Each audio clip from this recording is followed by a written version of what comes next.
Just want to apologize in advance. I realized I filmed half this video with the extractor fan running. It's a bit noisy, but yeah, give me a break.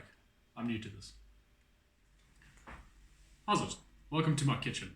Today, I'm going to make a chicken curry. This is kind of based on a chicken tikka masala curry. Not quite the same, but pretty similar. Now, the first thing you want to do is get 1.5 teaspoons of coriander seeds and 1.5 teaspoons or 1 teaspoon of cumin seeds into a medium pan, and you want to get that to toast. Now, I don't have any cumin seeds, lockdown life, so I've just got about a teaspoon of ground cumin to substitute that. Then what else you're going to need is 1 teaspoon of cayenne pepper. You're going to want 1 teaspoon of smoked paprika, 1 teaspoon of normal paprika. Then I've got 2 teaspoons of garam masala. Now, garam masala can be pretty much anything. Garam masala is actually just mixed spices. So you'll find a garam masala from one place will be completely different to somewhere else. So you've got to find one that you like. Then a half a teaspoon of salt, about a teaspoon of dried chili flakes, and a tablespoon of desiccated coconut. Then to add to that, we're going to want 50 grams tomato paste, 2 garlic cloves, about a thumb-sized piece of ginger, and a small bunch of coriander. And that's how we're going to make our curry paste. So keep an eye on your dry spices toasting in your pan. You don't want them to burn, but when they start to smell fragrant, that's when you know they're ready. So mine are smelling fragrant, so I'm going to take them off the heat and I'm going to chuck them into my mortar and pestle. If you don't have a mortar and pestle, that's okay. You can put it into a blender. That'll work as well. And with those in the mortar and pestle, you just want to start to break down your coriander seeds, and you will smell all that fragrance coming out because they've been toasted and they've started to release their aroma. So just start these grinding, and you basically want to take it down to a powder. So you could just use ground coriander already, that's fine, but when you toast the dry seeds first and then grind them yourself, you get a much stronger flavor and a much fuller flavor out of your spices. Anytime you can rather just toast a whole spice at home and then grind it, you're going to get bags more flavor out of it. So our coriander's nicely ground. Now we're going to go ahead and add the rest of the spices. So in goes the cumin, the paprikas, this is the cayenne pepper, garam masala. You get this mixed up. So you want to start with all the dry things before you put in anything wet, because you want to get these spices nicely combined and you want to start releasing the flavor out of them as you work them in your mortar and pestle or in your blender. Okay, you go the chili flakes.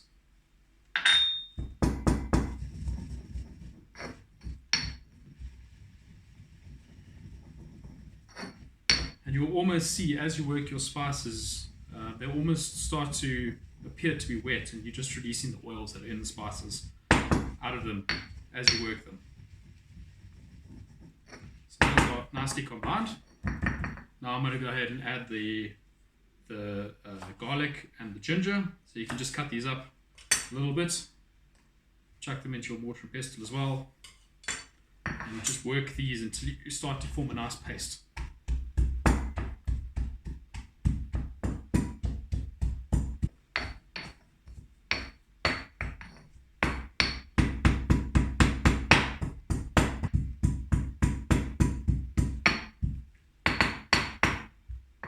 So now that I've worked this into a paste and most of that ginger and garlic is broken down, I'm just going to use a spoon just to loosen it off the edges, because it has become quite a dry, thick paste.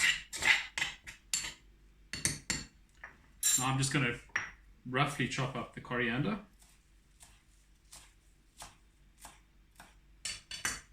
Throw that in. Throw in the salt. And then you keep on working it to get this all worked into one nice paste.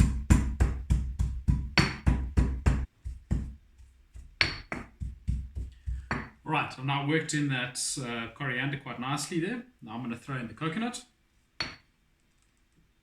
I just want to briefly work this in before I put the tomato paste in.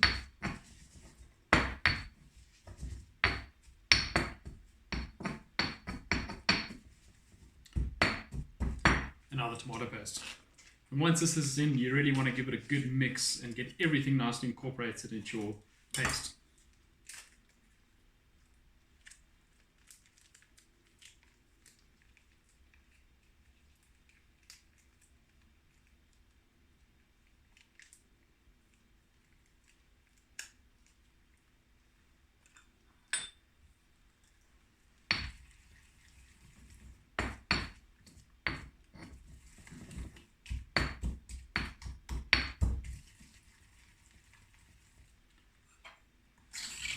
Yeah, you could also use a spoon just to get everything loosened up and mixed up nicely into your mortar here.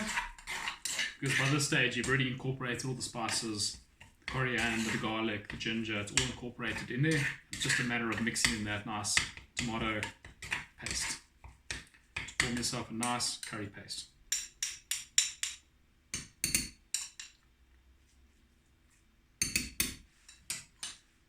And there you go. You've got a nice tikka based curry paste, and this is going to be all the flavor that's going to go into your curry. This is where it's going to really get that punch from. So now we need to get on to making the rest of the curry. Alright, and now for the rest of the curry. What you're going to need is 4 chicken breasts, knob of butter, some more dried chilies, about another teaspoon. But if you've got fresh chilies, that'll be great. So put in maybe 1 or 2 fresh chilies, depends how hot you like it. 1 large onion, another thumb of ginger, and a small bunch of coriander. As well as that, coconut cream, 1 tin.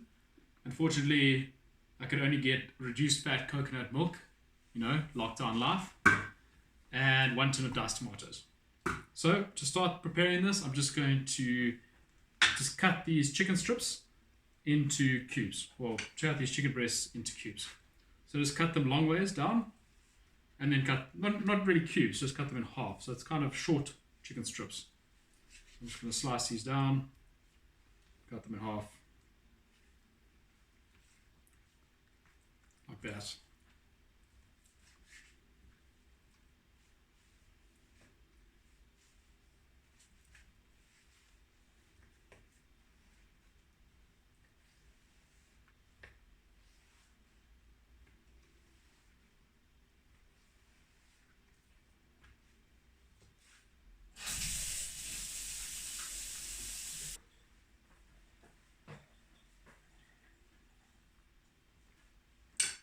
Alright, the chicken strips are done. Now we just want to get on with the rest of the ingredients. So next up, just get your onion, slice the end off, and you're just going to slice this into half rings. So just in half, and just slice it into slices. This time I will try not slice my finger off.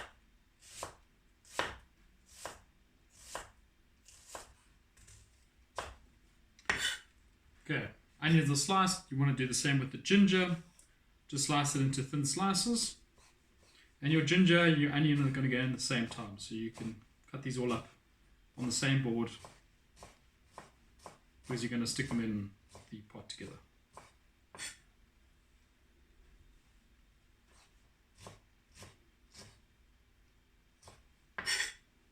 Now, if you had a fresh chili, this would be the great time as well to slice that up and add this to this bunch. Unfortunately, I don't, but I am going to put the chili flakes in with the onion and the ginger. Now, just take your coriander, pick all the leaves off, and just keep the stalks aside.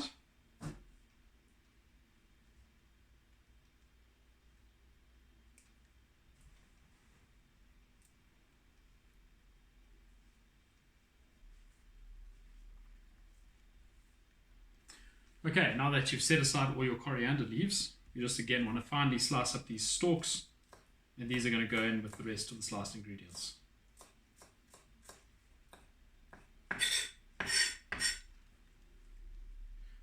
Right, and that's the prep done, so now let's get on to cooking. Okay, time to cook. So get a pot onto a sort of medium heat. Heavy base pot like this is always nice. Good glug of olive oil in there. Put in your butter.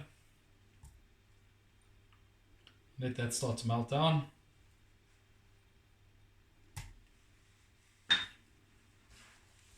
And that pot is almost at heat, so it's melting nice and quickly. Now we want to get our sliced onions, our ginger, our coriander stalks, and the chili, if you've got it, into that pot.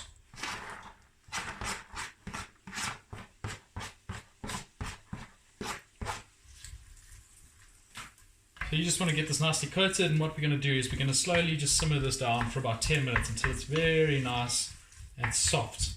We don't really want to caramelize it, we just want to get these onions translucent and soft and all of this nicely cooked through. So get this going, keep stirring it, keep checking on it, but let it slowly just simmer away for about 10 minutes.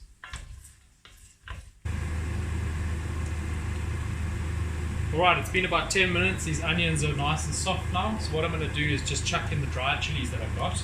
If you had fresh chilies, these would have gone in with the onions. Give this a quick stir around.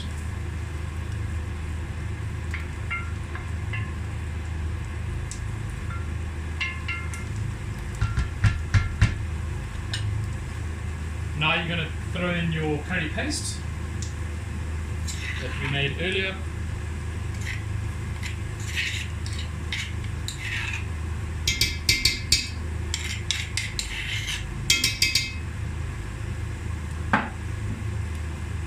And I want to just get this all mixed up with the onions and just let it cook for about a minute, just quickly in the pot before I put the chicken in. Just going to break this up.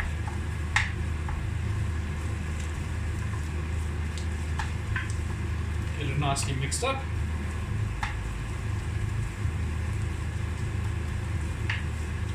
And now I'm going to throw in the chicken as well.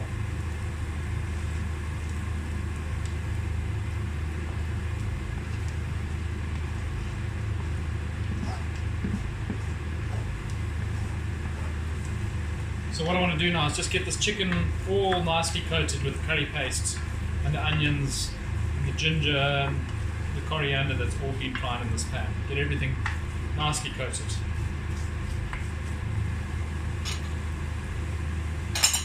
Now that everything's nicely coated, we're just going to cook this chicken for a minute or two. And while we wait, we're just going to get our cans open here.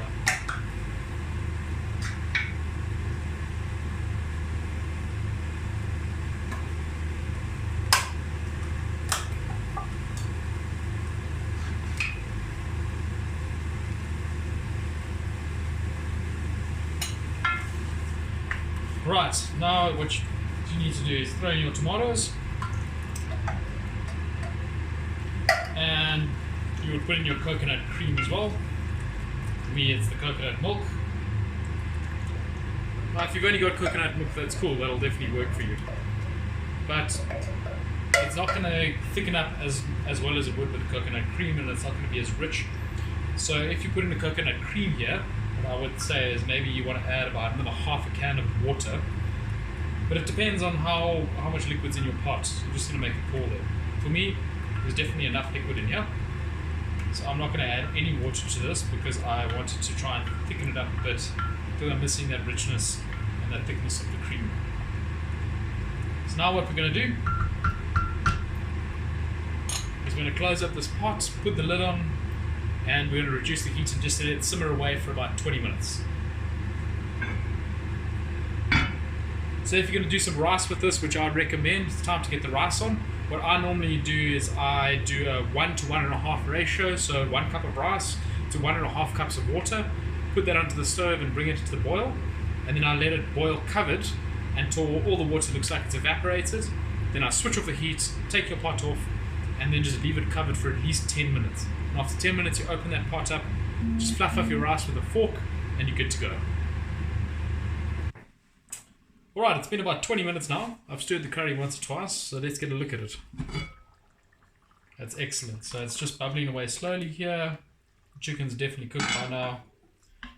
And this looks good to go. So what I'm going to do is I'm just going to turn off the heat for about 5 minutes, just to let it thicken up just a little bit. And then it's going to be ready to eat. And there you have it. Curry's ready. Serve with some rice, maybe some yogurt, your coriander leaves that you took off earlier. If you've got some coconut, you can put it on as well. And just enjoy your curry. If you like this video or you learned something, consider giving it a like and consider subscribing to the channel. And until next time, stay safe.